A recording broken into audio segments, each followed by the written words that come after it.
Girivaradhari.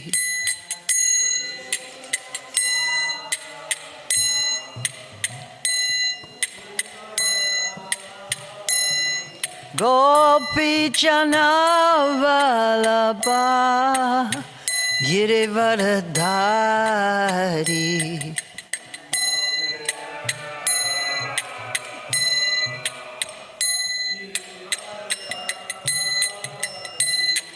Yashodanandana Brajajanaranjana.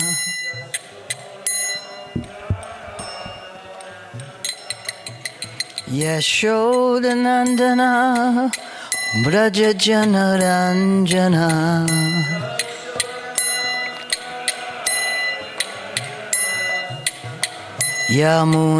Yamunatira Vanachari.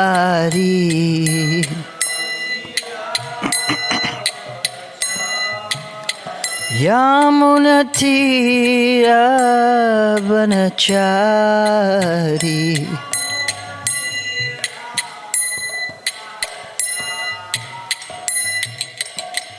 Yamunatiya Varachari Jaya Kunja Bihari. Yamunatiya Varachari Jaya Kunja Bihari. Yamunatiya Varachari Jaya Kunja Bihari. Yamunatiya Varachari Jaya Kunja Bihari. Yamunatiya Varachari Jaya Kunja Bihari. Jaya Yamunatiya Varachari.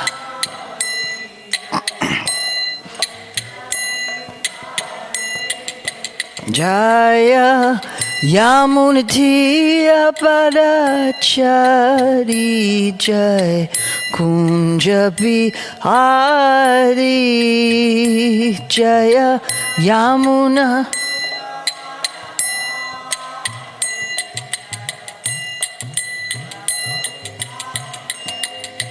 Jaya Radha Madhava Jaya Kunja Bihari.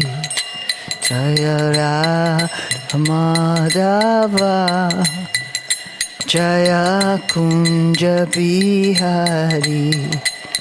Hare Krishna, Hare Krishna, Krishna Krishna, Hare Hare, Hare Rama, Hare Rama, Rama Rama, Hare Hare.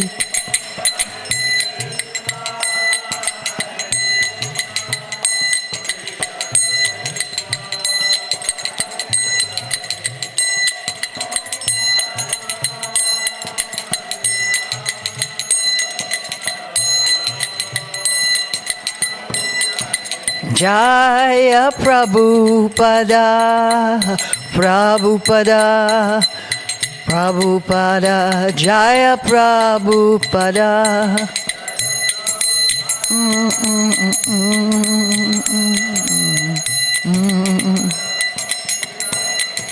Jaya Prabhupada, Prabhupada, Prabhupada, Jaya Prabhupada.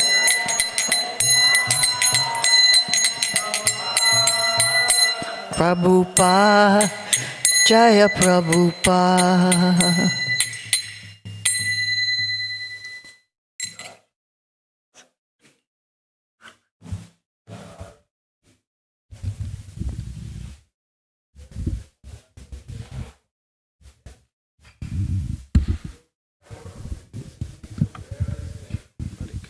Wonderful singing. I'll take care of it. Perfect. Thank you so much.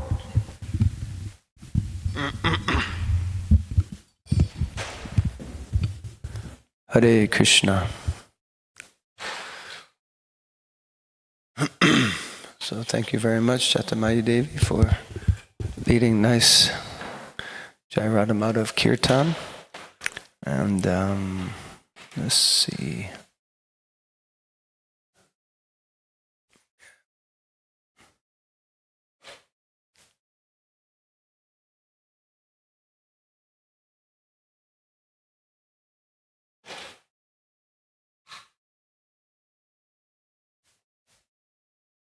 Okay, let's see, that should work for now. So, Hare Krishna, everyone. Thank you very much. I would like to begin by expressing my deep gratitude and appreciation to the leadership and the devotees here for inviting me and allowing me to speak, give class, and to be here present in the divine darshan of Shri Radha Govinda and Shri Jagannath Baladev and Subhadra Devi, Shri Jai Nitai, and Giriraj Shalagram. Only by the mercy of Vaishnavas is anything possible, so I am seeking your blessings that I'm able to speak something relevant and bona fide from this most exalted scripture, the Grantaraj Srimad Bhagavatam. Only by the mercy of Vaishnavas is anything possible, so I'm therefore seeking your blessings. Hare Krishna. So we will be reading today a few verses from the fourth canto, which is entitled The Creation of the Fourth Order. Better to make it a little bigger, I guess. Huh? And we'll start with verse 7, and we'll recite this verse first, because the last verse with the purport is 2 verses, so we'll just do this one to start with. But we can start by reciting the invocation. Om Namo Bhagavate Vasudevaya. Om Namo.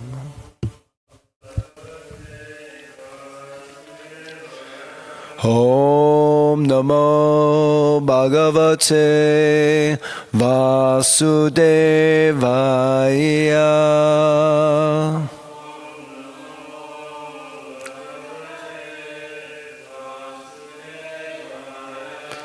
Om Namo Bhagavate Vasudevaya.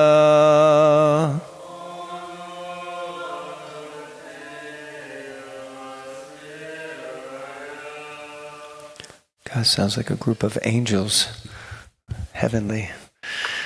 Maitreya Vacha Prashamshanti Smatam Vipra Gandharva Pravada Jagahu Mumuchu Sumanodaraha Siddha Nrityanti Swastriyaha Maitreya Vacha Prashamsanti Smatam Vipra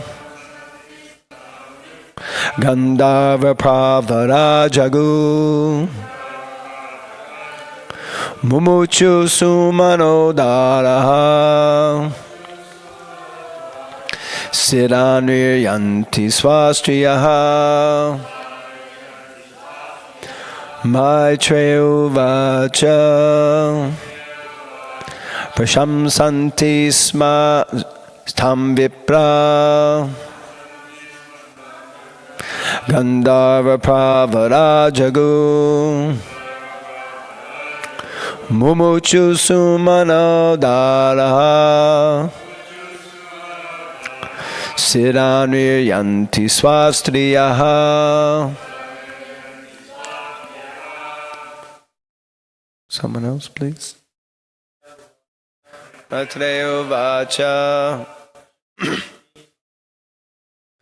Samsanti Smatam Vipra Dava Jagu Mumuchu Sumanodara Siraniryanti Swasriyaha Matreo Vacha Prashamsanti Samdham Vipra Gandharva Pravarajagu Mumuchu Sumanodara Siraniryanti Swasriyaha. Ladies, please. Maitreya Uvacha Shamsanti Smatam Vipra Gandharva Pravarajagu Mumuchu Sumanodara Sananti Swastriyaha Maitreya Uvacha Shamsanti Smatam Vipra Gandharva Pravarajagu Mumuchu Sumanodara Siraniryanti Swasriyaha Maitreya Vacha Shamsanti Smatam Vipra Gandharva Pravarajagu Mumuchu Sumanodara Siraniryanti Swasriyaha.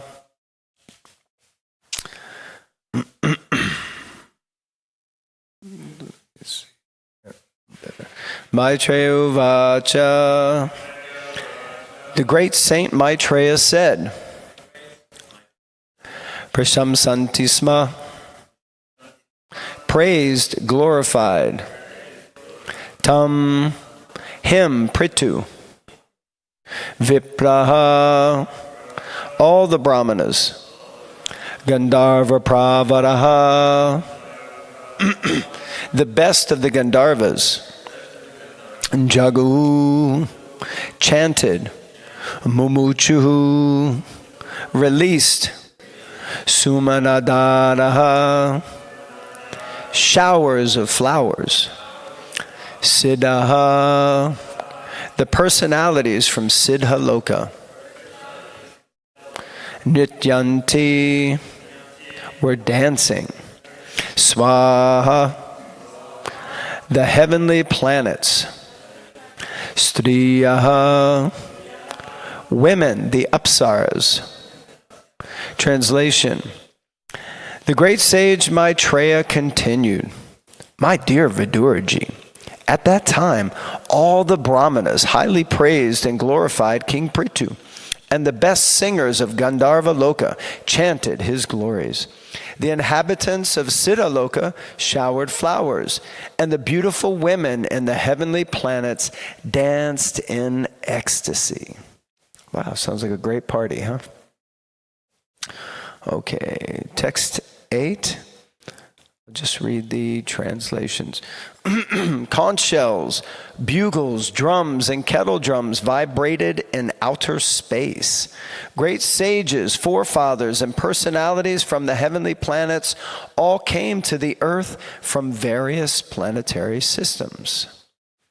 And today's verses, text 9 and 10. Translation and purport by His Divine Grace, A.C. Bhaktivedanta Swami Prabhupada, Srila Prabhupada Ki Jai. Lord Brahma, the master of the entire universe, arrived there, accompanied by all the demigods and their chiefs. Seeing the lines of Lord Vishnu's palm on King Prithu's right hand and impressions of lotus flowers on the soles of his feet, Lord Brahma could understand that King Prithu was a partial representation of the Supreme Personality of Godhead.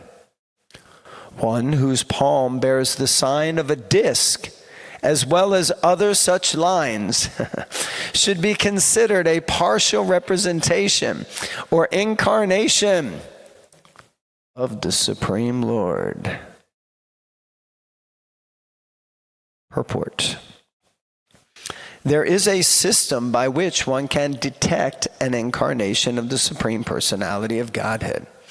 Nowadays, it has become a cheap fashion to accept any rascal as an incarnation of God. But from this incident, we can see that Lord Brahma personally examined the hands and feet of King Prithu for specific signs.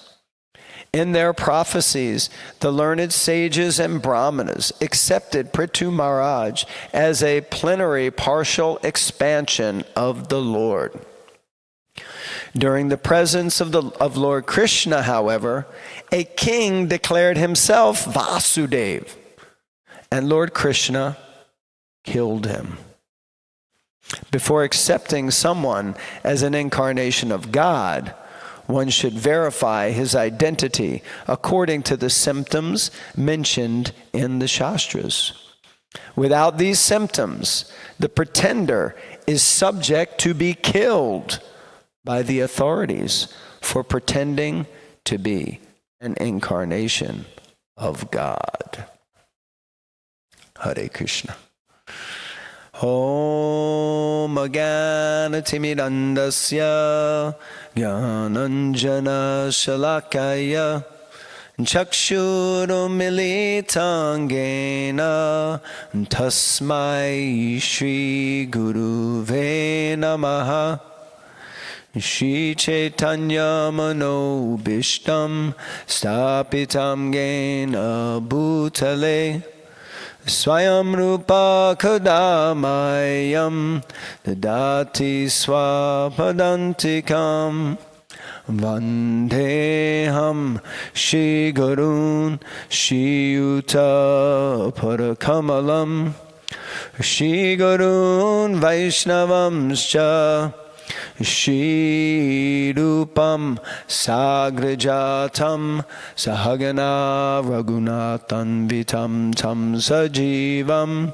Sarvetam Savadutam Parijana Sahitam Krishna Chaitanya Devam Shri Radha Krishna Padan Sahagana Lalita Shri Vishakan Vitamscha Hey Krishna Karuna Sindhu Dinabandhu Jagatpate Gopesha Gopika Kanta Radha Kanta Namostute Tapta Kanchana Gaurange Radhe Vrindavanishwari Vrishabhanu Sute Devi Pranamami Hari Priye Vancha Kalpatarubhyascha Kripa Sindhubhyevacha Patitanam Pavanebhyo Vaishnavebhyo Namo Namaha Shri Krishna Chaitanya Prabhu Nityananda Shri Advaita Gadadhara Shivasadi Gaura Bhakta Vrinda Hare Krishna Krishna Krishna Hare Hare Hare Rama Rama Rama Hare Hare. Jai Srila Prabhupada ki jai, Ananta Koti Vaishnava Vrinda ki jai, Shri Grantaraj Srimad Bhagavatam ki jai. So we are discussing in these verses today the divine appearance of Prithu and Archie. So these two great personalities. Here we see a beautiful picture which I must confess for many, many years, I would see this on the front of the fourth canto. And I didn't even know what it was, to be honest. I was like, I don't know who that is. I thought maybe it was Dhruva Maharaj after he got married. Maybe it was just something else. I wasn't even sure what the picture was until about a year or two ago when I was reading in the fourth canto, and I looked at the front and I realized, oh my God, this is that. So this is that picture. So like that, many pictures. And of course, Srila Prabhupada explained that these pictures are windows into the spiritual world. So we're so fortunate and so blessed to have an Acharya, our founder Acharya, Srila Prabhupada, who was so expert at assisting us in so many ways to connect with Krishna. He put so much emphasis. We were just giving a tour yesterday at 26 2nd Avenue to some devotees and sharing that the original paintings there, Jadurani was 19 when she was encouraged by Prabhupada to start painting pictures of Krishna. And another young lady who was there, Indira Devi, she was 16 and she was painting for Krishna. So Srila Prabhupada was encouraging devotees to engage their God-given gifts, their God-given talents in the service of Krishna, and it's to all of our benefit. Because we know that when we look at pictures, we can just dive right into them. So we're going to do a little bit of that today also. But we're going to start with just understanding first this term, Prithu.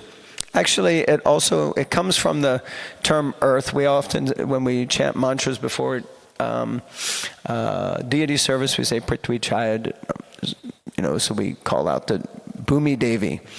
And that's Prithvi. So Prithu, it means large, great, important, abundant.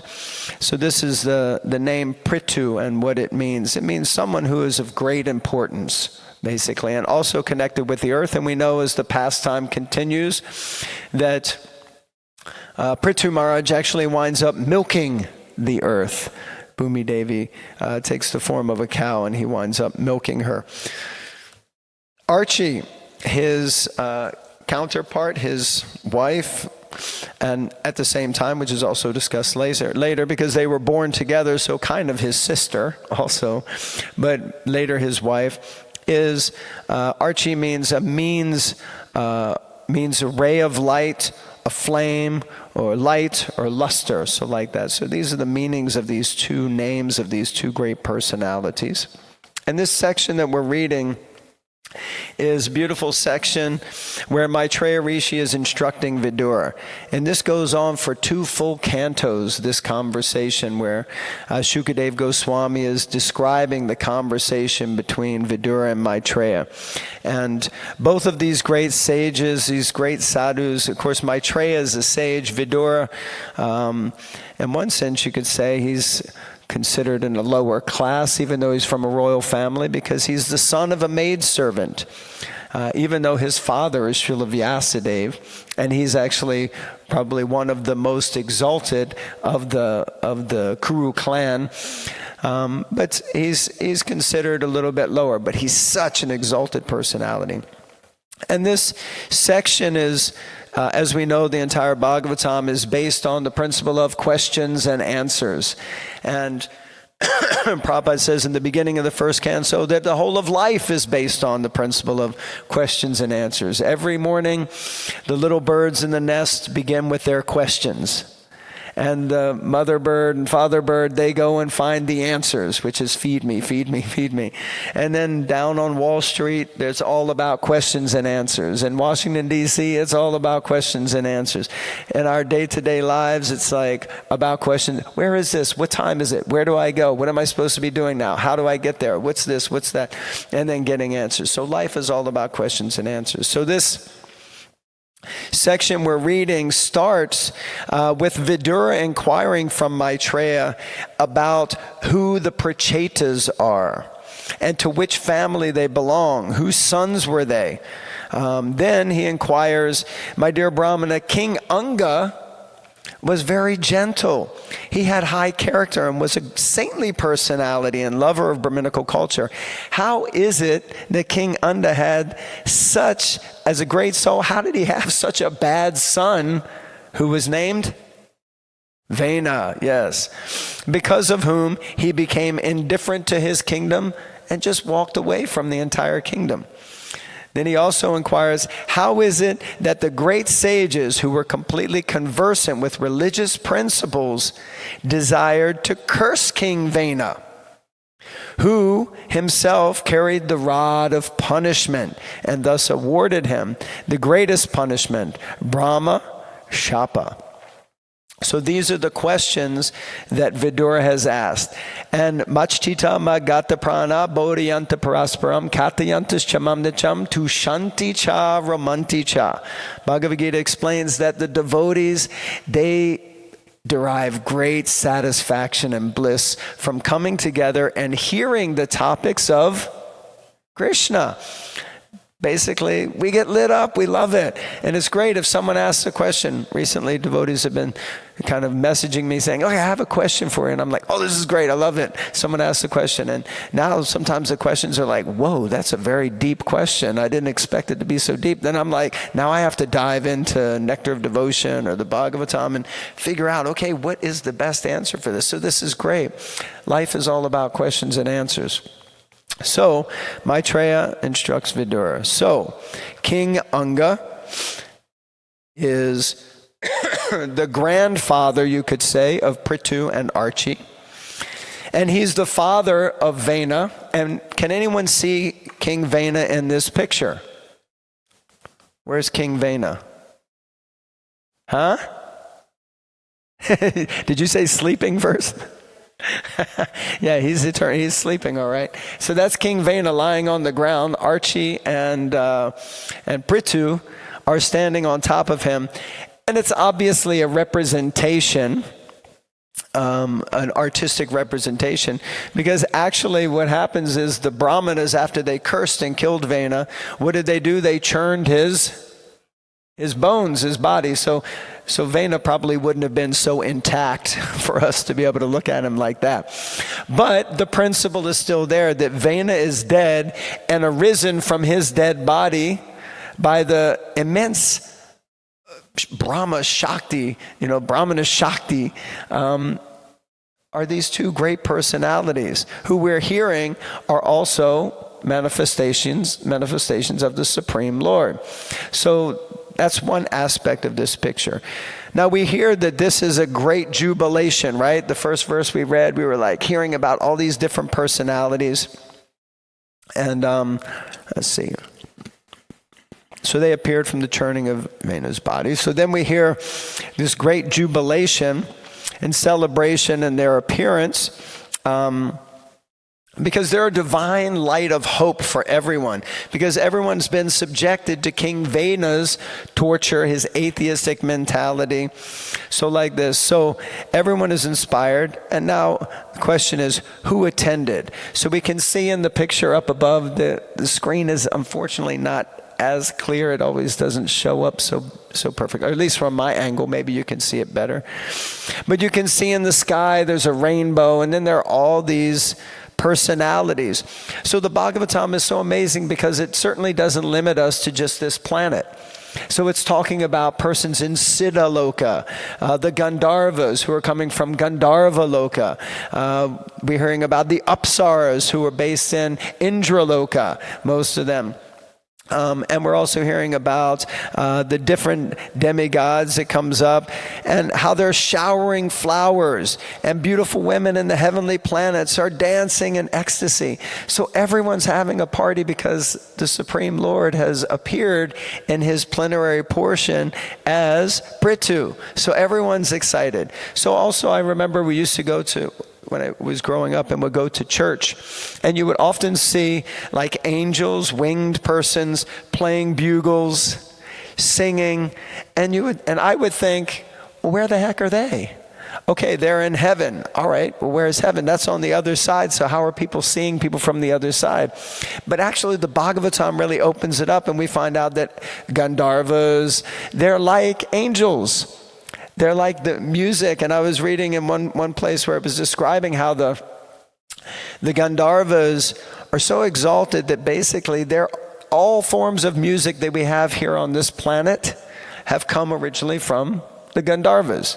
And Gandharvas, when they finish their span of time in Gandharva Loka, they might take birth here on the earthly plane. And when they do, they come and they bring a residual remembrance of music.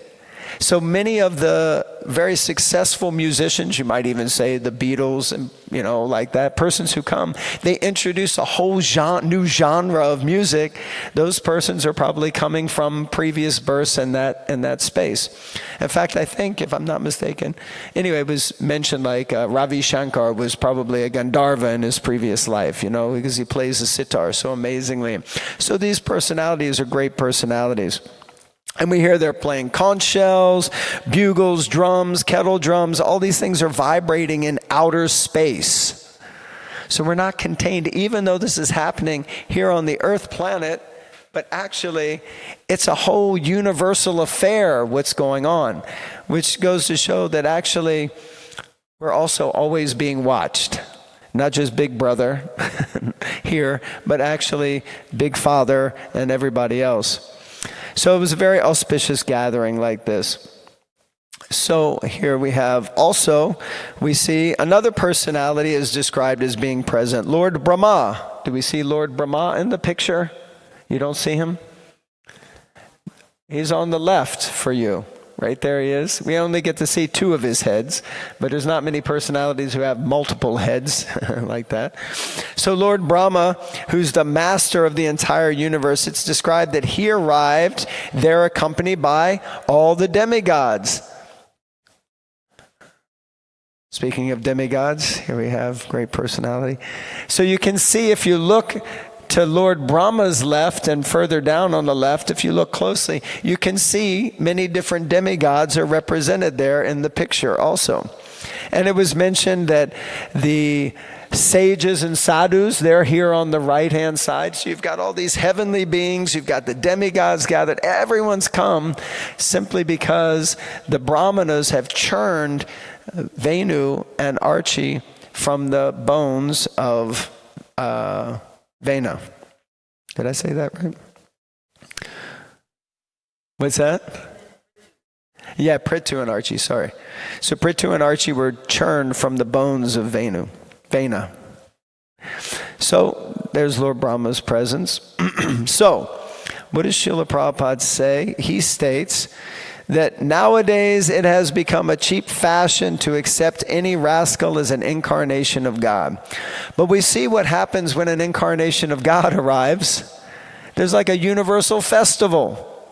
So, we have to see when some person who's imitating God arrived, was there some universal festival? Probably not. No, it was probably just some baby who got a smack on the backside, crying, in the delivery room. Prabhupada also says, but this incident, we can see that Lord Brahma personally examined the hands and feet of Prithu for specific signs. So, I was thinking how Lord Brahma, he's the, supreme engineer of the universe. He's the head of all the demigods. He's not the king of the demigods. That's Indra. But he's Indra's boss, for all intents and purposes.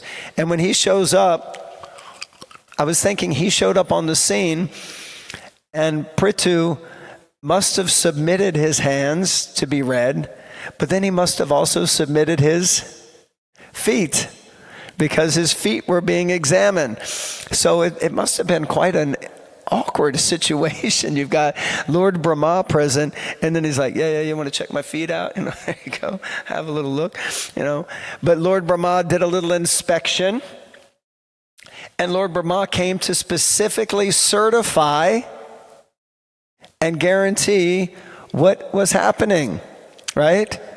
He didn't just show up and say, Haribo, yeah, all good. No, he actually did his, as we say, due diligence. He checked things out to confirm that the right signs were there. And what were those right signs? Well, Srila Prabhupada explains in the purport that there are Jai Shishi Radha Govinda ki Jai, Shishi Jai Nitai ki Jai. Srila Prabhupada explains that there are auspicious signs for detecting the Lord's incarnation. Anyone remembers one of them?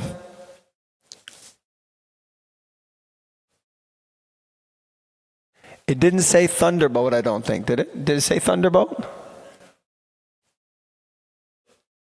Lotus, yes. Lotus on the foot, I think it was. Yeah. That wasn't mentioned here, but it may be another sign, correct. So what Prabhupada mentioned is that first he saw lines of Vishnu's palm on the king's right hand. Now it's interesting because as I was reading this, and especially then the impressions of lotus flowers on the soles of his feet, and then one whose palm bears the sign of a disc, as well as other such lines, should be considered a partial representation of the incarnate. Now, who here, when I was reading this, had an inclination to look at their own palm? I definitely did. And I could see on your palm, Prabhu, look at those palms. This is sadhu, this partial incarnation. So, and then as soon as I did that, I thought, oh my God, how arrogant am I to be looking at my own palms to see if I might be an incarnation of God. It's like, oh no. Then I thought, okay, that's it. The whole class has to be to make sure that I know that I'm not an incarnation of God, that I'm just simply the servant. So Srila Prabhupada also states that before accepting someone as an incarnation of God, one should verify his identity according to symptoms mentioned in the Shastras. And he says that without these symptoms, the pretender should be killed. So I thought, well, I better be very careful. I don't want to be pretending like, oh yeah, look, I'm sure that's a disc. Look, Prabhu, can you see the sign of a disc on my hand? So, in other places, Srila Prabhupada states that the first symptom is that there is a reference in Shastric scripture that such and such a time, such and such a personality will come. Even his father's name, his birthplace, everything is written in scripture. We have to identify by lakshana, the symptoms. He'll come like this and he'll act like this. So we have to see, was I predicted? No. I don't see anywhere in scripture that it says that I would come. Nor what about these other imposters that Srila Prabhupada speaks about? He says an actual incarnation of God never says that I am God or that I am an incarnation of God. Prabhupada said, if he says he is God, that means he is dog. An avatar does not canvas. So if you're a plenary portion or a direct manifestation of God, you don't need to go around saying, are you convinced that I'm God? In one lecture, Prabhupada was saying, and so he kept asking, do you know I am God? Do you accept that I am God? Do you understand that I am God? And at first they were saying no, no, no. And then at the end they said, okay, yes, we accept. Otherwise, automatically by his qualities, he becomes accepted. Great sages and great philosophers decide that he's an avatar. So it's not self-proclaimed. It should be proclaimed by other seers of the truth, right? Tadvidi prani patena pariprashnena sevya. They can reveal to you because they have seen the truth. They understand it. Just like when Shukadev Goswami entered the arena. Before that, Parikshit Maharaj was hearing, and different sadhus were sharing different things. And he was like, oh, God, what am I going to do? I've already offended one Brahmana. I don't want to offend any more Brahmanas, but I want to hear about bhakti. And they were speaking so many other things. And then Shukadev Goswami entered, and it's described the conversation. They began to look at Shukadev and understand this personality is clearly an exalted soul. And then everyone naturally rose. They say when a great personality enters the room, everyone stands up. Not just out of respect, but you stand up because the life air in your body actually is lifting you up. You feel naturally elevated by the presence of a great personality. He was equal to everyone and did not favor one person and neglect another. Sometimes these pseudo incarnations of the Lord, they definitely favor people who will give them money, right? They're often very favorable to those personalities, and they kind of neglect people who might not. and an incarnation of God must have the 6 opulences: wealth, strength, knowledge, beauty, fame, and renunciation. Anyone has any comments, reflections, questions, chastisements so far? Yeah, should I keep going? Okay. All right. So, I thought we could also look at and discuss different aspects and understandings of different avatars. Again, just to help me realize that I am not an incarnation of God. Although, each and every one of us is certainly a part and parcel of God. Correct? Mamaivam so jiva loke. We're all parts and parcels of the Supreme Personality of God. So in one sense, you could say we are expansions of God. We are not incarnations of God, but we're definitely his minute parts and parcels. So some of you may have seen this diagram of different incarnations and expansions of the Lord. And this diagram, which you maybe can't see so close up, but the first one is that we understand who is the avatari. We were just discussing the other day for Gaur Pranim that we speak about Lord Chaitanya and we refer to him as the golden avatar. We refer to him as a yuga avatar. We refer to him as the hidden avatar. We refer to him in so many different ways, but actually he's not an avatar at all. He is actually avatari. He is Krishna himself who's come. He's not an expansion that has come through some other personality through the different Vishnu forms.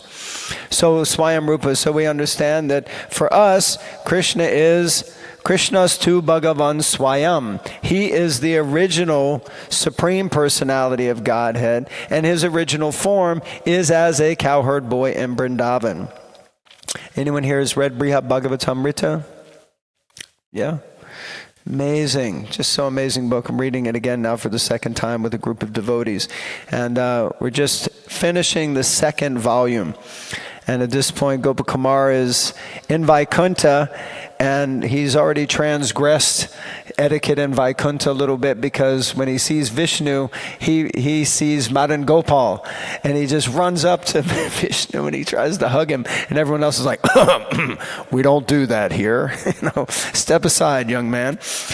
And Narada Muni comes and starts explaining to Gopakumar that, it's like, your mood is correct, but it's not really correct here.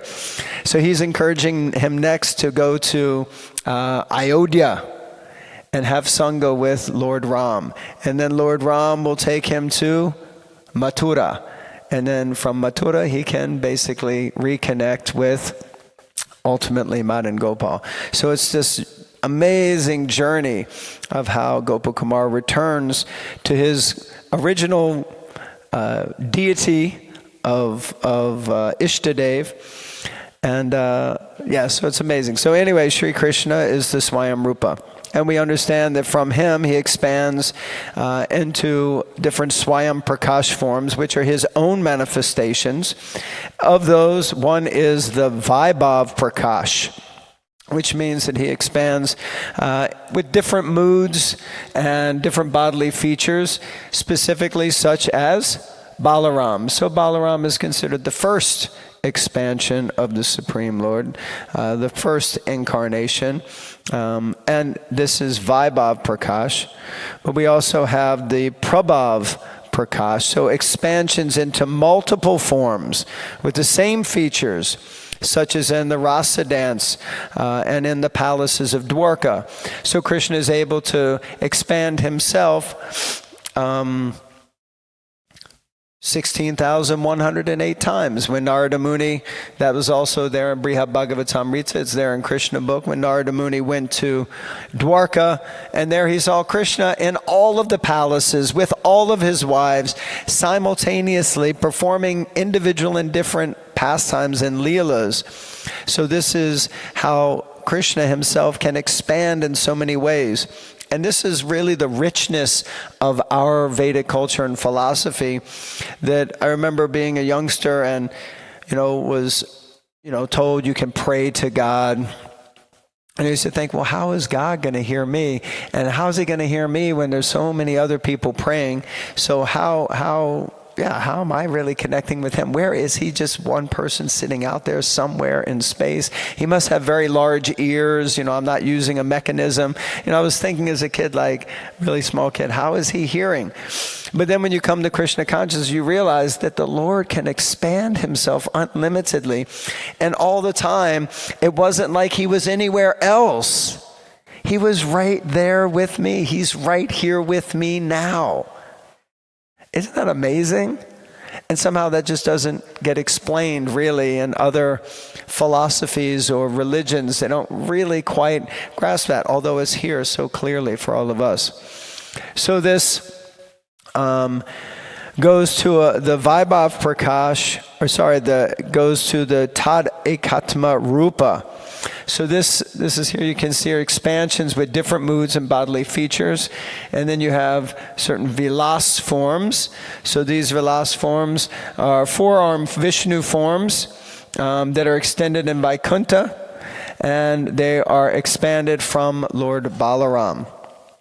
We can see here these vilas forms, the Prabhav vilas and the Vaibhav vilas forms. So these are the different Vishnu expansions, especially if you're in South India, and in different places also in the Bhagavatam. It mentions, like when we mark our body with tilak, we're marking it with different names of different Narayan expansions, Narayan forms, and their forms are denoted and changed according to the positioning of the conch or the disc or the lotus or the club, gada. So either one of those four things are moving around their hands in a different way, and that's how you know.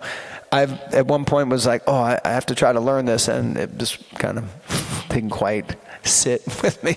But that's the idea, and there are so many different forms. And if you look at the original cover of the first canto of the Bhagavatam, you'll see that there are different planets in the Vaikuntha planets with these different personalities. So like that. So the Lord has expanded himself in so many different ways. And then we move to different swamsa forms and different. These are the primary 6 avatars or incarnations that we understand. So the first we start with are the Leela avatars, which are pastime descents of the Lord, which are described to be unlimited, just as the waves of the ocean. And a few of them are the Das avatars, so those are primarily Leela avatars, and also there are crossovers. So some are Leela avatars who are also Shakti Avesha avatars and different things like this. So a list of avatars is given in the Bhagavatam, first canto, chapter 3.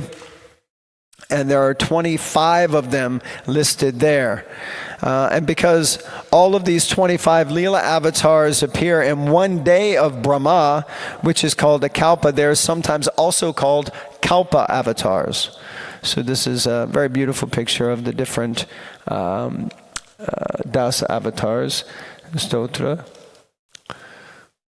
So then we also have the Purusha avatars. So you have to stay awake because you will be tested on this at the end. I was told that no one gets prasadam unless they can replicate this entire diagram before prasadam time. So make sure everyone's like really fired up. So these Purusha avatars, we know the Karna Dakshaya Vishnu, Garbha Dakshaya Vishnu, Shira Dakshaya Vishnu. So these different Vishnu forms, Mahavishnu and the causal ocean, Garbhodakshaya Vishnu and the Garbhodak ocean from whom Lord Brahma manifests from his navel. And then Kshirodakshaya Vishnu and the ocean of milk. And it always amazes me, Prabhupada says, here on this planet you have oceans of salt water. But there are so many different oceans. Oceans of milk, oceans of liquor also. Oceans of sugar cane. You remember that one very clearly, right? Oceans of sugar cane. And of course, underneath, there are oceans of oil, right? That we are sucking out of the earth to use. So there are many, many different oceans like this. So these personalities reside in these oceans. And then, of course, Kshirodakshai Vishnu also expands himself to enter into every atom of matter, as well as into the heart of every living entity. Then we have the guna avatars.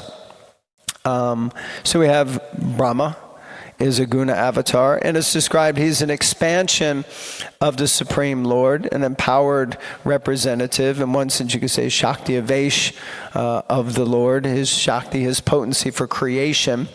But also, sometimes, if there isn't a qualified person to take the post of Lord Brahma, then Lord Vishnu will do it himself. So actually, the Lord will manifest as Brahma. Then Vishnu is, overseeing maintenance, and of course Lord Shiva in form of destruction. So these are all manifestations of the Lord as swamsa, or partial manifestations. Then we have a very long list, which is the Shakti Avesh avatars, or specially empowered living entities who are representatives of the Lord. So personalities such as, what was his name? Charlie Chaplin. Srila Prabhupada said that Charlie Chaplin is a Shakti Avesh avatar. Isn't that amazing? Prabhupada For of humor, Prabhupada was watching somehow, I think they were on a plane or something, and he saw some film, and Prabhupada was just cracking up like anything, and he said, he's obviously an empowered representative of the Lord, he's a Shakti Avesh avatar. So sometimes we can put them, he also said another personality was a Shakti Avesh. He said a few personalities. He said Hitler was also a Shakti Avesh of the power of the Lord's power to control and manipulate. So like that, we can see that personalities have a specific Shakti. That's why it's called Shakti Avesh. They have a specific Shakti of the Lord. So we see that there are the avatars, and then there are the vibhutis. So the whole chapter 10 of Bhagavad Gita mentions the Lord's different vibhutis, where he says that Indra, he says of Vasus I'm Agni, of mountains I am Meru, priests I am Brihaspati, so like this he mentions all these different personalities. So they are all also empowered. In one place, it's mentioned that Indra is also a manifestation of the Lord's lusty energy, because Indra is always in that mood of wanting more and wanting to enjoy. And then you have the different avatars. The 4 Kumars are listed as Shakti Avesh avatars. Narada Muni, Brahma, Ananta, Shesh, and then Prithu, our personality for today. And then, of course, Parashuram. Then there are the Manvantar avatars, which for the most part we don't really know so much about, but they're the Manus. So the different Manus, of which there are 14, I think it is. 14 in one day of Lord Brahma. And 8th canto lists all of them, all 14 of them. So they're also posts, like Indra is a post, Brahma is a post. They're also a person, but it's like the president or the prime minister or something like that. It's a post. So the Manvantars or the Manus, they're also a post. So they take these different posts. And then we have the Yuga avatars, and here it's interesting that in this picture it shows Lord Ram, who's not, as far as I'm aware, considered a Yuga avatar, but like that. And also Lord Chaitanya is shown there as a Yuga avatar, because he is the Yuga avatar for Kali. So we have different Yuga avatars, which unfortunately, like we have Shukla, and Satya Yuga, and Rakta, different personalities for those which we don't hear so much about. So anyway, these are just a little journey down the avatar incarnation path, and just thought I would share a little bit like that. So that's the end of my presentation. Hare Krishna. Sorry to put you to sleep with the last bit of information. Hare Krishna. Srila Prabhupada ki jai. Anyone has any comments, questions, reflections, or chastisements? Tulsi Maharaj. Thank you, Prabhu. Hare Thank Krishna. you. When I'm listening such a presentation, I always come to the conclusion how amazing is Krishna and how amazing are his potencies. Like, it's inconceivable, actually. One thing I have heard in India is that Manvantara Avatara refers to, of course it can be taken in this way, that Manus, they are empowered by they are empowered by Krishna. But they also say during the reign of each Manu, there will be a specific incarnation of God that comes and resides all the way from the beginning till the end of his ruling. So if there is a problem, this incarnation will get involved. Like they say, for our Manu at the moment, Vaivasvata Manu, the incarnation is Vamana. And we see when there was a problem in the managerial structure, because Indra could not perform his duties, then Vamana, he steps in and he takes action, and he again arranges the situation in a favorable way. This is something I have heard. Interesting. I haven't heard that, but sounds reasonable. The Lord, like you said, the Lord can do anything, so he's so magnificent. Beautiful. So the Manvantara avatars are not just the Manus, but they can also be actual manifestations of the Lord, like Leela avatars or different types of avatars that come and stay and remain during the term of their service as a Manu to support them, basically. Beautiful. Okay. Of course, was it the Leela avatars? Yeah, that's interesting because it is mentioned in the Bhagavatam that the Leela avatars, all of those Leela avatars that are mentioned in the 3rd chapter of the 1st canto, it's described there that all of them manifest in one day of Lord Brahma. So in one day of Lord Brahma, there are 14 Manus, and I think there's 25 names that are listed of these different Leela avatars. So in one sense, it's a definite understanding, because at some point there's going to be a manifestation during these different Manus. So that's very interesting point to dive into. Thank you. Hare Krishna.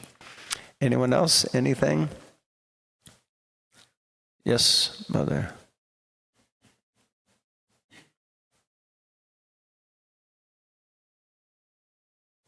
Such a nice review. It's good to go over these concepts again and again. It's you don't catch it all the first time, and it's nice that you had the pictures there to organize it. Really appreciate the work that you put into that. Identifying an avatar by the signs on the palms and the feet. Who is actually authorized to make that discrimination? Do such people still exist on the planet, or? Well, they may. I don't know if I know any of them, but we see here that the personality, even amongst the gathering of great souls who were present for Prithu and Archie, the personality who was qualified to determine that was Lord Brahma. Right. So, but it also, and the other thing, the quote that I gave, there's a place where Prabhupada speaks about how you can know someone as an incarnation. And he also mentions that the great sages and philosophers, the elevated personalities, they may also be able to see and recognize these things. So there may be, and there's stories of, what are they called, the Brigus, in India, you can go to these personalities who still exist, and as soon as you walk in the door, they already have a book open. They say, "Oh, your name is, and you've come from, and your parents are, and da-da-da-da," and they can tell you so much, and it's all already written down in this book, and they knew you were coming on that day, and kind of very mystical things like that happen. So for the most part, as technologically advanced as we think we are in the West, we're actually just becoming dumber and dumber every time something new gets invented, because we give up our dive into evolving our own consciousness, and we become more and more dependent on the external material energy. Whereas when you go to India and you're in the presence of persons who don't preoccupy themselves with all this technology, I needed to do a whole presentation here and show it on a screen and stream it, but they can just stream it from their consciousness straight to yours and explain it. Like Maitreya and Vidura weren't like doing PowerPoint presentations and having to take notes. Their consciousness is so like that they're just picking it up. So, but like that. And once, very senior devotee, he mentioned to me about like the science of astrology. And he said, astrology is it's an absolute science. He said, but the current scientists may not be absolute. So, and then at one point there was a recommendation from someone to get some input on something. And then this person said, you should get it from 3 different astrologers. He said, and 2 of them will be the same, and 1 of them will be completely different. And I did that, and it was exactly as he said. 1 of them was like vastly different, and then 2 of them were like basically pretty much the same. Because it's such an intense science, and most practitioners are probably not so expertly qualified or still tinged by the modes of material nature in some way. But that's not to discredit everyone. I'm just saying that it might not be so easy to find the person who is qualified to say. Of course, we would say Srila Prabhupada was definitely qualified. He would definitely know if someone was an incarnation of the Lord. And when devotees declared that he was, he had them excommunicated. so like that. So anyway, Hare Krishna. Thank you so much. Thank you. Yes, Tulsi Prabhu. And this will be the last thing because we're over time now.